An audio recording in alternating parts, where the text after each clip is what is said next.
Injection दिल्यानंतर त्यांनी hardly 15 ते 20 मिनिटात हजर झालं. इट्स अ व्हेरी गुड म्हणजे हे आहे.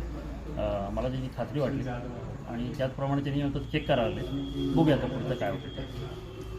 तर बघू शकता ह्याने जसं सांगितले आणि आम्ही तिकडे आतमध्ये आहे म्हणतात. तर या आम्ही बघूया कोणता साप आहे. आणि हो तर हे बघा इकडे साप आहे.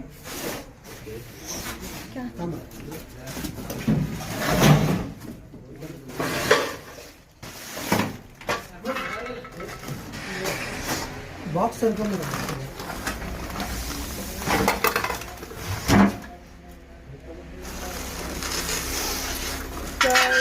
हे बघा इकडे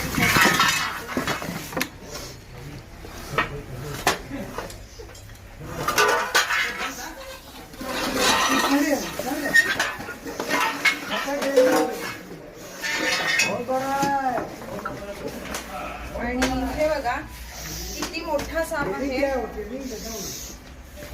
पहिला मी हिला बाहेरच घेऊन येते.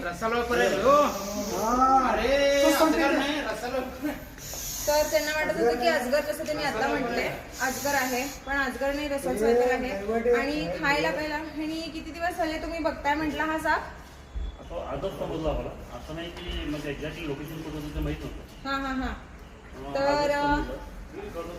तर ह्यानी खूप दिवस झाले इकडे साप बघतात असं मी मगाशी म्हटले होते.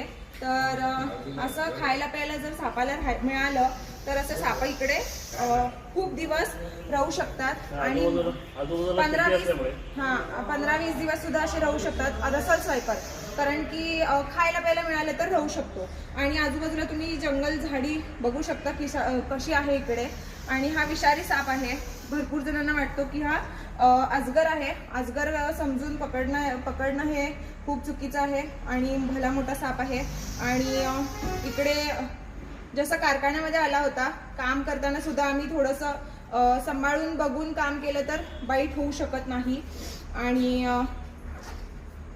मी हे का सांगायला लागलोय कारण की आता आम्ही ह्यानी काम करत असताना सर्व्हिस सेंटर आहे. बघून जर तुम्ही लांब झाला, बघितल्यावर भीती वाटते असं म्हणतात. बघितल्यावर नाही, तुम्ही न बघता खरं तर सापाला घाबरायला पाहिजे. कारण की माहिती नसताना जिथं पण तुम्ही हात घालता तेव्हा तिथं बाईट होऊ शकतो, होण्याची चान्सेस खूप असतात. तर जिथं साप आहे आम्हाला माहिती असते मग तिथं आम्ही जाणार पण नाही घाबरून. ती सुद्धा एक चांगलीच गोष्ट आहे. घाबरून आम्ही जात नाही, मग बाईट होण्याची चान्सेस कमी असतात.